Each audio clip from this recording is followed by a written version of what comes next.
So, hello everyone, and I will tell, about the object marking in Livonian jussive sentences. So, I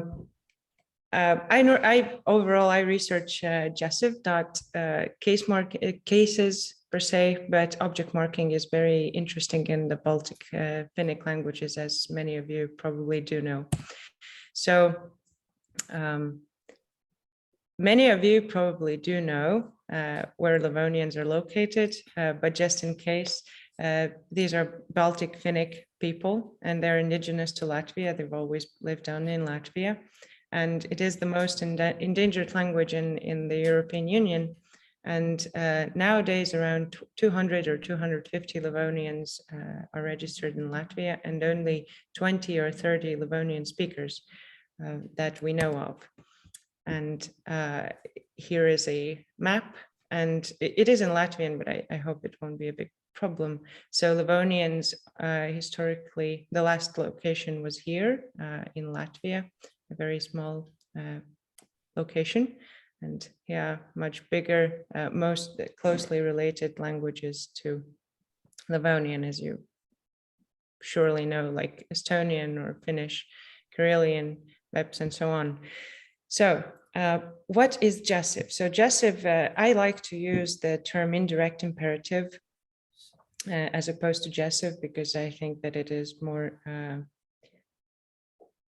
widely understood, that more intuitive term, and also more applicable to all the languages, because these indirect imperatives are called in different names. So the term imperative, as we know, is usually used for second person forms. And those forms primarily express commands, but some languages have paradigms that extend to other persons, like, for example, Hungarian, Estonian, that have full imperative paradigms, but also Finnish has almost a full paradigm, with the exception of the first person singular. And Livonian and Estonian is actually even more interesting. So, but in general linguistics, forms and constructions that are used to express commands to other persons than second are usually referred with other terms than imperative, like hortative, jussive, adhortative, cohortative, and the list goes on. Really, there are many more terms. And Livonian, just like Estonian, has a dedicated separate paradigm from the imperative paradigm, and it is called a jussive. And it is a full paradigm, as we can see. The example is here, lasta vastag, let him buy, for example. And so what is this jussive? So normally it is used to refer to either third person imperatives or non-second person imperatives. However, in Estonian and in Livonian, it is a full paradigm with all persons and all forms. And many linguists do not classify them as imperatives, but or at least not prototypical imperatives. But I choose to use the term indirect imperative because its primary function, however, is to carry out directive speech acts. So it is considered to be a separate mood in Estonian and Livonian, and it has a full paradigm, as I already said, and it is the newest mood, so to speak, in Estonian, and later also the name was applied to Livonian, and it was proposed to be a separate mood by Tiit Reinviitso in 1970. So very recently. Previously, those forms have been considered to be part of the imperative paradigm. So these are the markers of Livonian jussive, as you can see, so k, g, and so on. And it is not inflected in person, but just for number. So all the singular persons would have the same form, and all the plural persons would have a different form. And it is also almost always used with the hortative particle las, which also distinguishes it from the Estonian jussive, which is not used with a particle. And According to veto, it expresses obligation, concession, wish, or a command. And so these are examples that you could see. Las tema andak, let him or her give, but really also let me or you give too. It would be the same form. And also the same las neni istagad loodatagan, which is let them sit behind the table. So now going to the cases. Object marking in Finnish languages, as many of us will know, is very interesting. So Finnish languages distinguish between total and partial object, which would probably not be a new thing for many, as most of you are also Russian speakers and native speakers. So Russian also distinguishes between total and partial object. It's just that the marking is a little bit different and quite the opposite. So partial object is always marked with partitive in all the Finnic languages, and in here I have the example of Finnish, koira vetää pulkkaa, so the dog is pulling the sled. And the total object marking is the interesting part. In literature, it's frequently referred to as accusative. However, the only accusative in the Finnic languages is the personal pronouns in Finnish. So mostly it refers to any marking that is used for total object. So it depends on the number of the nominal phrase and also on the verb form. And namely, so singular objects of indicative verbs are marked with genitive, like in this first example, ta kirjutas sellest raamattu. So he wrote a book about this. In here, we see that the object is marked with genitive in singular, but in nominative, it is marked with the nominative case. So ta sõi need õunad ära. In here, we can see that the object is marked with the nominative in plural. However, indicative verbs is not the whole story. So the objects of verbs in imperative mode in the Baltic Finnic languages normally is marked with a nominative. So it doesn't really matter. The number does not have an effect normally. And kirjuta isale kiri, in this case, write the father a letter in Estonian. It shows that this object, even though in singular, it is marked with a nominative. And the interesting thing is that in Estonian and in Finnish, there's a difference in object marking in jussive sentences. So Finnish does not have a jussive mood like Estonian or Livonian does, but verbs are used in this function nonetheless. So in those sentences, the object is marked similarly to indicative clauses. So it would be genitive in the singular and nominative in the plural. However, in Estonian, total objects of verbs in jussive are marked just like in the imperative. So they would be marked with nominative in any case.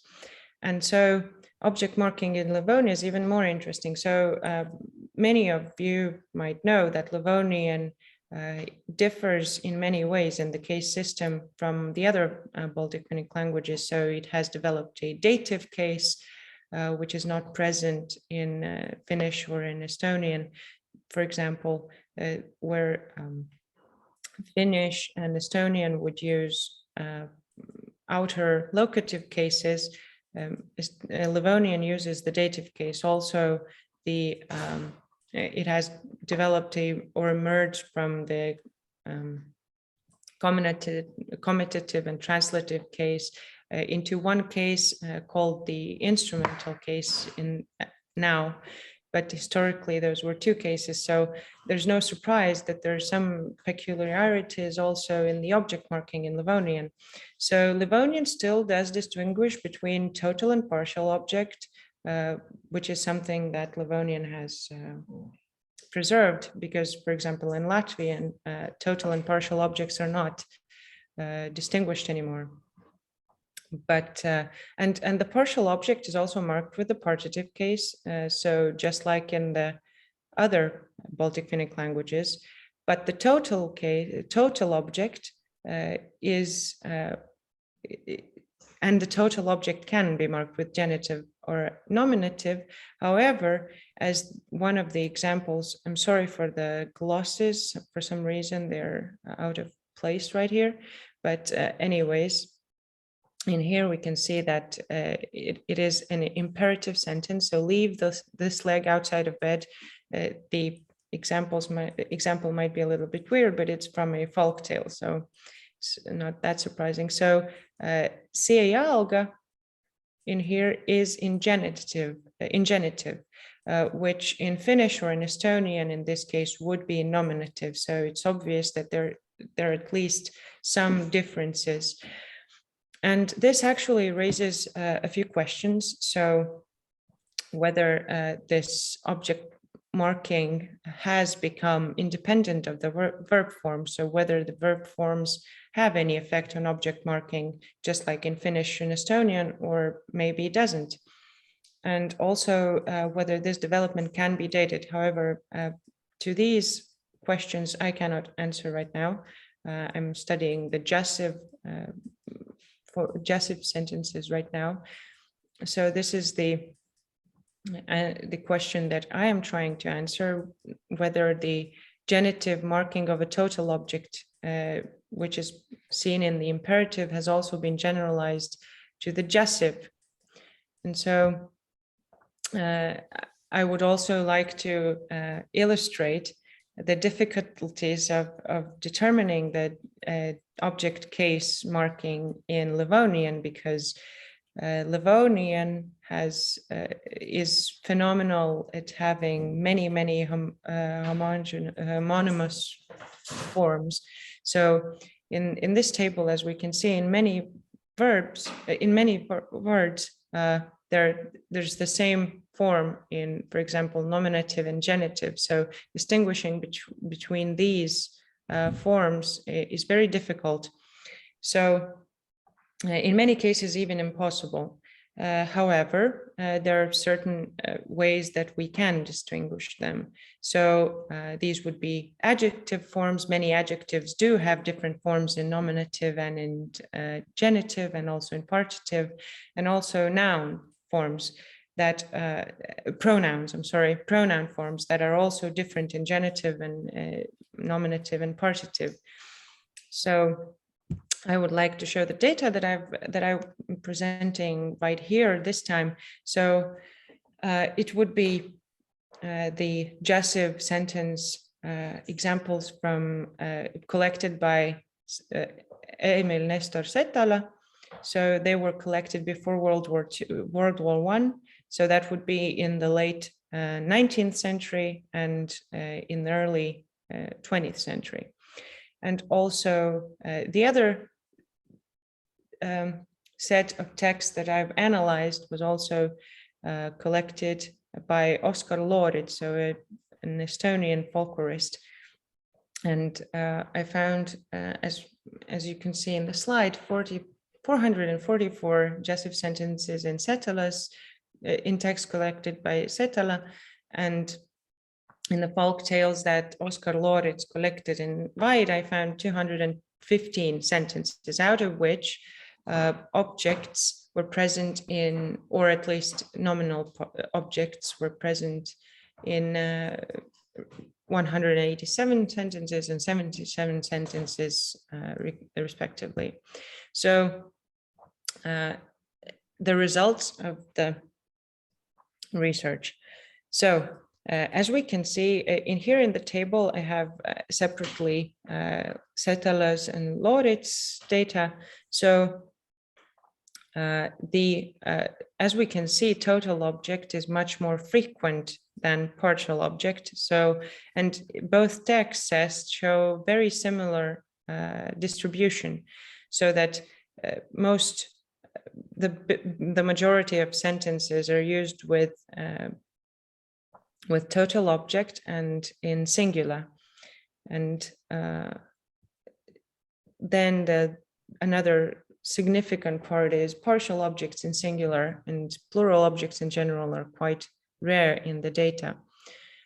However, they're also more frequent total marking.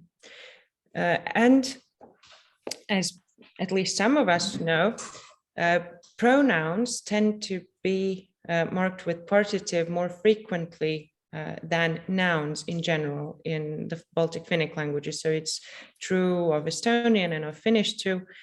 So I thought that I would like to see whether it is also true in Livonian, and it seems to be very much true. As we can see, as we saw in the previous slide, total objects are much more frequent, the most frequent in the data. However, as we can see here, the partial objects using pronouns are almost as frequent as pronouns in marked as total objects. So pronouns obviously have an effect on object case marking, and it is also seen in Laurit's data, however, less pronounced. And I also thought to see whether how semantics of the verbs of the nouns used as objects influence the marking.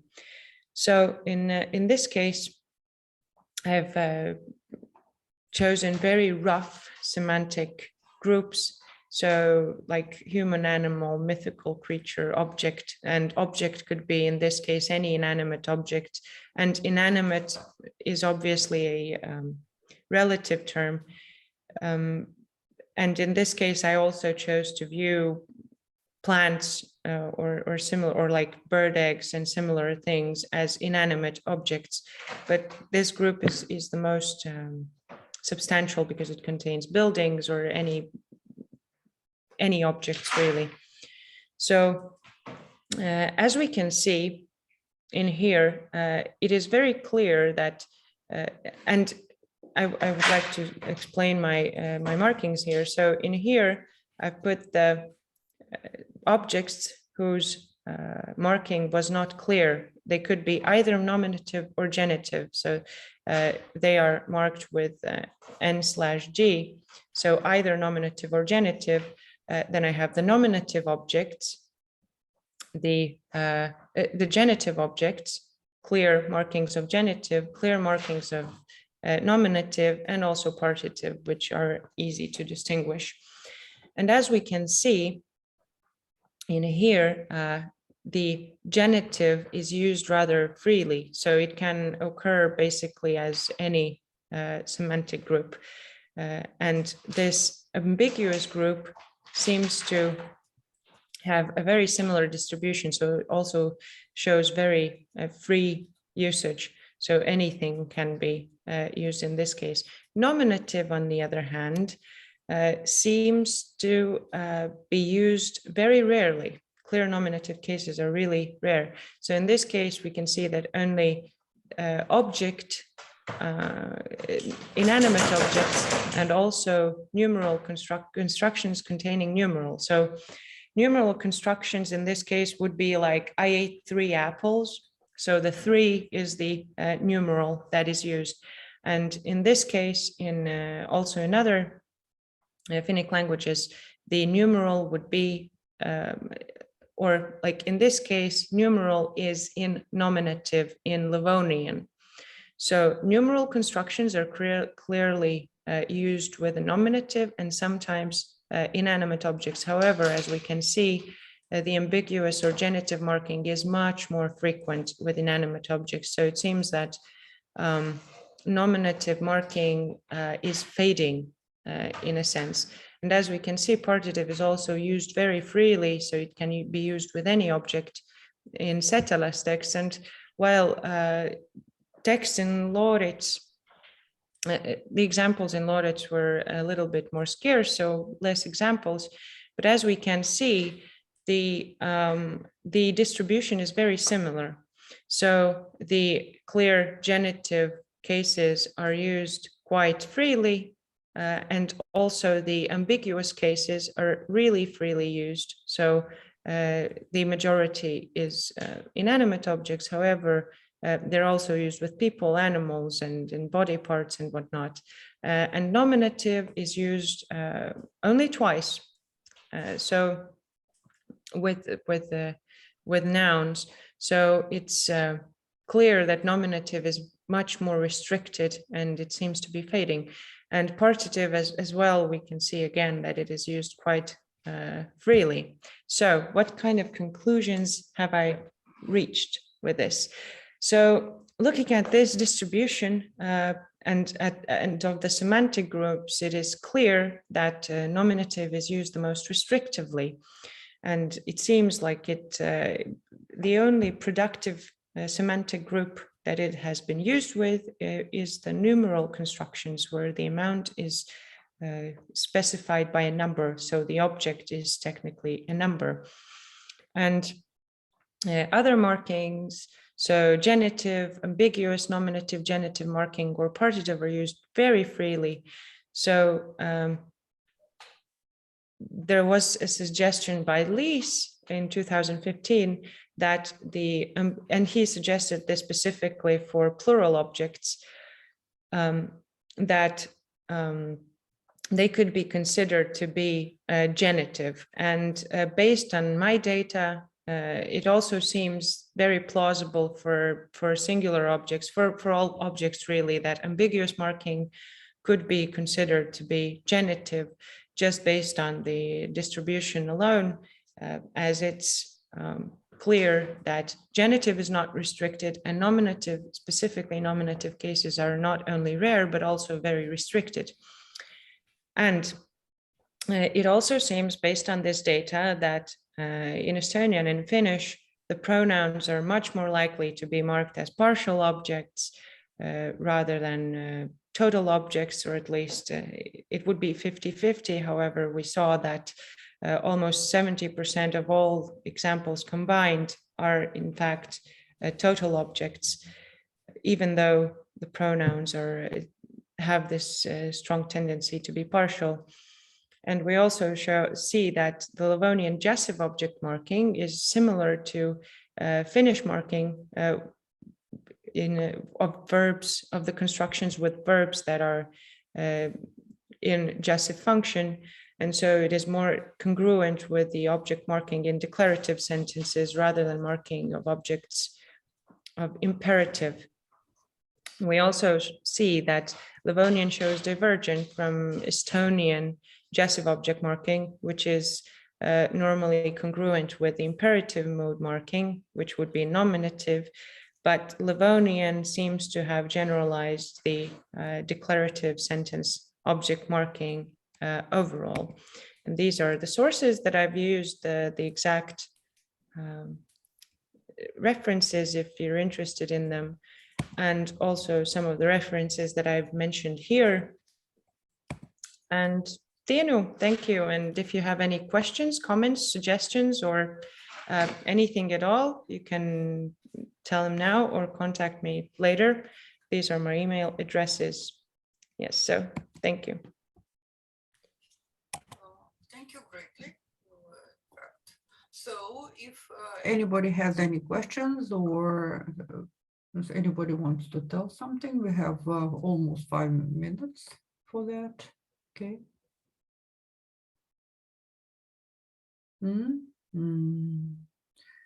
Mehmet, you are probably interested. Okay.